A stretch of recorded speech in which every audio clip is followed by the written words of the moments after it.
গতকাল অভিষেক বন্দ্যোপাধ্যায়ের আশ্বাস এবং আজই ছবিটা বদলে গেল। ট্রাক্টরের বদলে এবার বাসে করে স্কুলে। সোমবার থেকেই সেই 5টি বাস চালু হবে।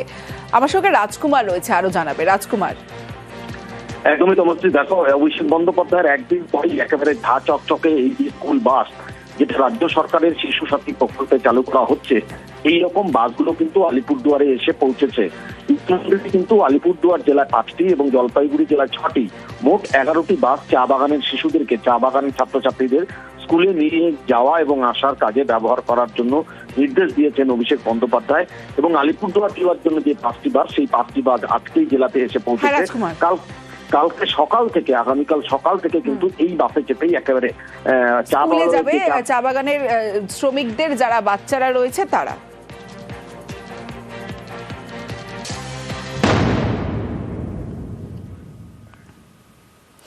বাইশ গজেও ভারত বিদ্বেষ। আগামী ফেব্রুয়ারি মাস থেকে টি-20 ক্রিকেট বিশ্বকাপ আর নিরাপত্তার কারণ দেখিয়ে ভারতে খেলতে না আসার সিদ্ধান্ত বাংলাদেশের। কথা জানিয়ে আইসিসি কে চিঠি বাংলাদেশ ক্রিকেট বোর্ডের। আর বিসিসিআই এর নির্দেশে কলকাতা নাইট রাইডার্স ছেড়ে দিয়েছে বাংলাদেশের ফাস্ট বোলার মুস্তাফিজুরকে। তারপরেই বাংলাদেশের চিঠি আইসিসি কে।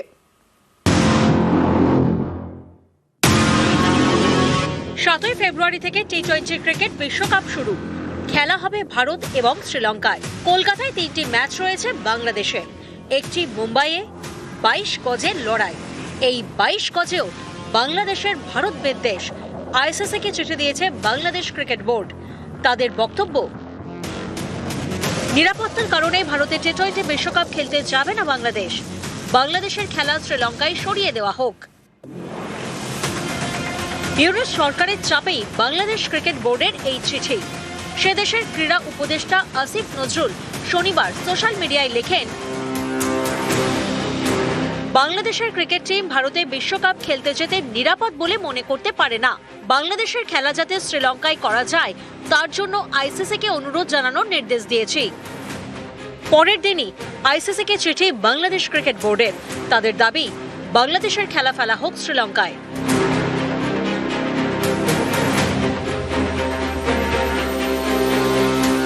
এরপরেই সোশ্যাল মিডিয়ায় বাংলাদেশের ক্রীড়া উপদেষ্টা আসিফ নজরুল লেখেন, বাংলাদেশ বিশ্বকাপ খেলতে ভারতে যাবে না।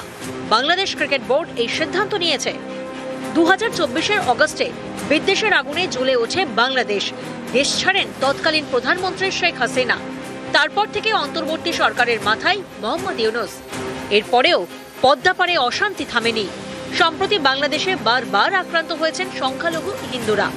এরই মধ্যে গত 16 ডিসেম্বর আইপিএল এর নিলাম হয়। সেখানে বাংলাদেশের ফাস্ট বোলার মুস্তাফিজুর রহমানকে 9 কোটি 20 লক্ষ টাকায় কেনে KKR.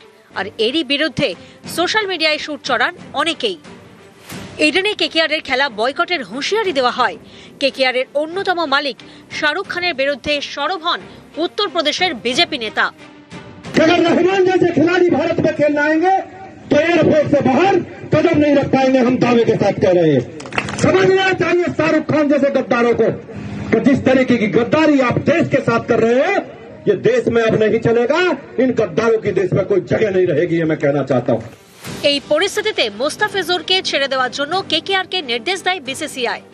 CCI has instructed the franchisee KKR to release one of their player, Mustafizur Rahman of Bangladesh, from their squad. If they ask for any replacement, BCCI is going to allow that replacement. BCCI এর নির্দেশ মতো মুস্তাফিজুরকে ছেড়ে দিয়েছে KKR. এরপর শনিবার রাতে জরুরি ভিত্তিতে বৈঠকে বসে বাংলাদেশ ক্রিকেট বোর্ড। রবিবার দুপুরে ফের বৈঠক। সেখানেই তারা সিদ্ধান্ত নেয়, ভারতে টি-20 বিশ্বকাপের ম্যাচ খেলবে না বাংলাদেশ। তারা চায় শ্রীলঙ্কায় খেলতে। অর্থাৎ এবার বাংলাদেশের 22 গজে ভারত বিদ্বেষ। নিউজ 18 বাংলা। জলস্থল আকাশ থেকে নজরদারি, মাস ধরে নজরদারি, আর তারপর একেবারে নিখুঁত স্ট্র্যাটেজি তৈরি করে অপারেশন। ভেনেজুয়েলার রাষ্ট্রপতিকে তার বাড়ি থেকে অপহরণ, রেহাই পাননি তার স্ত্রীও। কিন্তু ঘরশত্রু কোনো বিভীষণ না থাকলে এরকম অপারেশন কিভাবে সম্ভব? ভেনেজুয়েলায় কি সেই বিশ্বাসঘাতক? President, do you have a New Year's resolution? I have. Peace on earth. Peace on earth.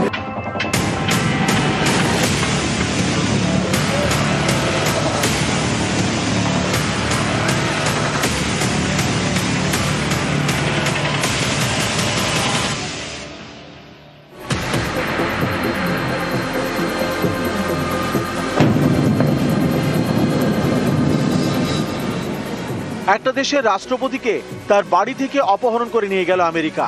ভেনেজুয়েলার প্রেসিডেন্ট নিকোলাস মাদুরো মোরাস এবং তার স্ত্রী ভেনেজুয়েলার ফার্স্ট লেডি সিলিয়া ফ্লোরেসকে তাদের বাড়ি থেকে তুলে নিয়ে গিয়ে বন্দী করল মার্কিন সেনা।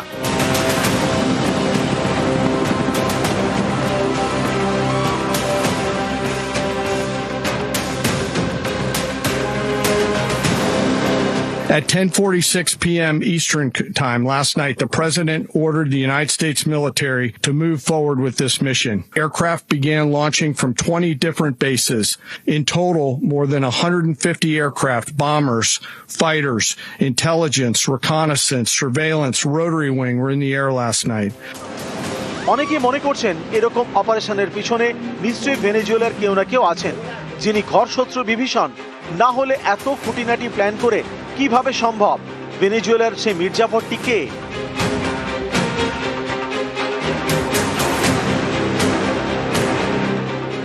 মাসের পর মাস ধরে ছক কষেছে আমেরিকা, সেই মতোই operation.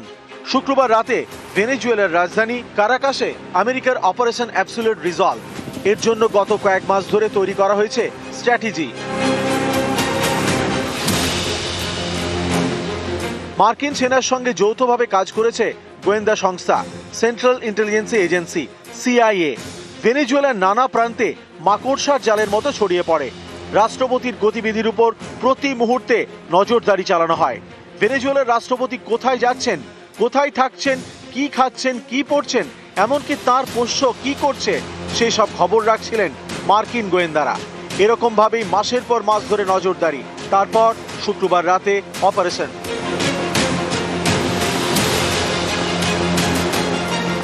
Was the culmination of months of planning and rehearsal.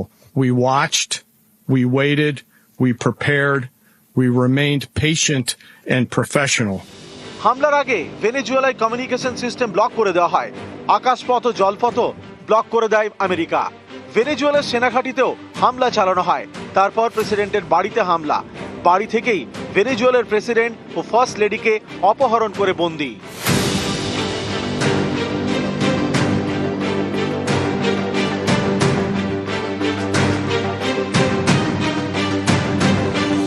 I want to thank the men and women of our military who achieved such an extraordinary success overnight with breathtaking speed, power, precision, and competence.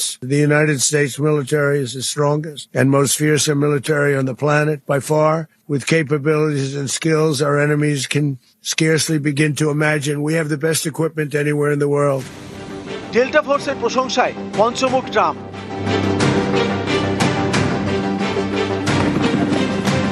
Delta force তৈরি করা হয় 1977 সালে।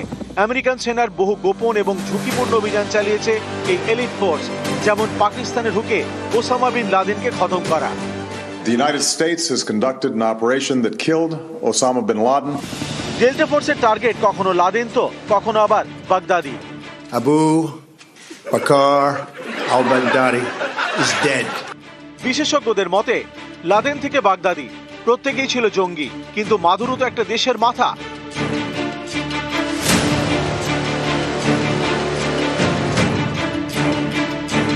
তার দেশের কেউ মির্জাফর না হলে কি এইভাবে প্রেসিডেন্টকে তার বাড়ি থেকে অপহরণ করা সম্ভব? এই সূত্রে অনেকে বলছেন ভেনেজুয়েলার বিরোধী নেত্রী মারিয়া করিনা মাচাদোর কথা। গত বছরের নোবেল শান্তি পুরস্কারে জয়ী এই মানবাধিকার কর্মী।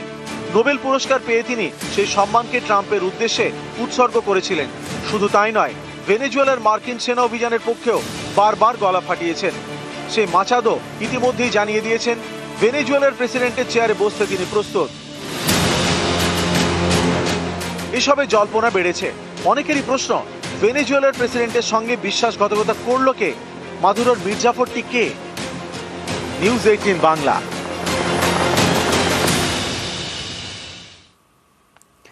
জোরজার তেলতার ভেনেজুয়েলার খনিজ তেলের ভান্ডারে নজর ডোনাল্ড ট্রাম্পের। তাই মাসের পর মাস ধরে প্ল্যানিং আর তারপর নিখুঁত অপারেশন। সস্ত্রিক ভেনেজুয়েলার প্রেসিডেন্টকে তাদের বাড়ি থেকে অপহরণ করে বন্দী।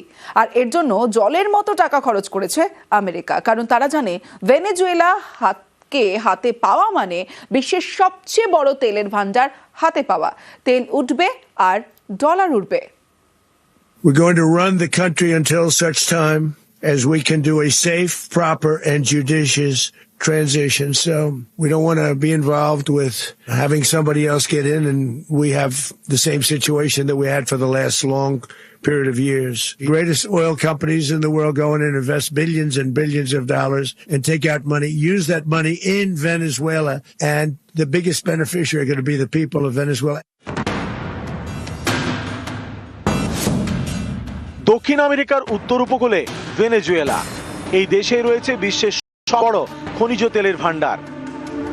সেই ভেনেজুয়েলাতেই শুক্রবার রাতে একের পর এক হামলা চালায় আমেরিকা। সস্ত্রীক রাষ্ট্রপতিকে বাড়ি থেকে অপহরণ করে তুলে নিয়ে যায় আমেরিকার নিউ ইয়র্কে। ট্রাম্প প্রশাসনের বরাবরই দাবি, ভেনেজুয়েলার মাদুরো সরকার মাদক চক্র চালায় এবং আমেরিকার দক্ষিণ সীমান্ত দিয়ে অনুপ্রবেশেও সাহায্য করে। এই অভিযোগেই ভেনেজুয়েলায় হামলা, কিন্তু এগুলি যে আসল কারণ নয়, আসল লক্ষ্য যে তেলের ভান্ডারের দখল নেওয়া তা স্পষ্ট করে দিয়েছেন খোদ ডোনাল্ড ট্রাম্পই। একই সঙ্গে তিনি এও দাবি করেছেন, মার্কিন সংস্থাগুলি তেলের ব্যবসা করলে নাকি আখেরে ভেনেজুয়েলাবাসীর সবচেয়ে বেশি উপকার হবে। We're going to run the country until such time as we can do a safe, proper, and judicious transition. So we don't want to be involved with having somebody else get in and we have the same situation that we had for the last long period of years. The greatest oil companies in the world go in and invest billions and billions of dollars and take out money, use that money in Venezuela, and the biggest beneficiary are going to be the people of Venezuela. বিশ্বের সবচেয়ে বড় তেলের ভান্ডার ভেনেজুয়েলায়। উপযুক্ত পরিকাঠামোর অভাবে সব জায়গা থেকে তেল তুলতে পারে না ভেনেজুয়েলা। তা সত্ত্বেও বিশ্বের বহু দেশকে তারাই তেল বিক্রি করে। এহেন ভেনেজুয়েলার একবার দখল পাওয়া মানে হাতে চাঁদ পাওয়া। তাই অনেক দিন ধরেই ট্রাম্পের পাখির চোখ ভেনেজুয়েলার তেল ভান্ডার। ভেনেজুয়েলায় পৃথিবীর মধ্যে সবচেয়ে বেশি তেল আছে, তো আমেরিকার লক্ষ্যই ছিল সেইটা, সেখানকার তেলের সম্পদের উপরে কবজা বসানো এবং যে সমস্ত ক্রিটিক্যাল মিনারেলস আছে সেগুলোর উপর নজর দেওয়া। যে সমস্ত দুষ্প্রাপ্য খনিজ আছে যেগুলো আমাদের আজকাল ডিজিটাল ওয়ার্ল্ডে কাজে লাগে, আমেরিকা তারই একটা নিয়ন্ত্রণ নিতে চাইছে। 2024 সালের হিসেব অনুযায়ী সবচেয়ে বেশি খনিজ তেল রয়েছে ভেনেজুয়েলায়, প্রায় 30,300 কোটি ব্যারেল। সৌদি আরবে 26,700 কোটি ব্যারেল, ইরানে 20,900 কোটি ব্যারেল, আমেরিকায় 4,500 কোটি barrel. Well, we're going to be running it with a group and we're going to make sure it's run properly. We're not doing this in vain. Run very judiciously, very fairly. We built that whole industry there. Make Venezuela great again. The greatest oil companies in the world go in and invest billions and billions of dollars and take out money, use that money in Venezuela, and the biggest beneficiary are going to be the people of Venezuela. America চিরকালই Latin America ধরনের কাজ করে এসেছে। Donald ট্রাম্পের ভেনেজুয়েলার তেল চাই, খনিজ পদার্থ চাই। ডোনাল্ড ট্রাম্প যেটা করছে এটা কোনো রাষ্ট্রীয় ইন্টারেস্টে করছে না, ব্যক্তি ইন্টারেস্টে করছে। নিউজ 18 বাংলা।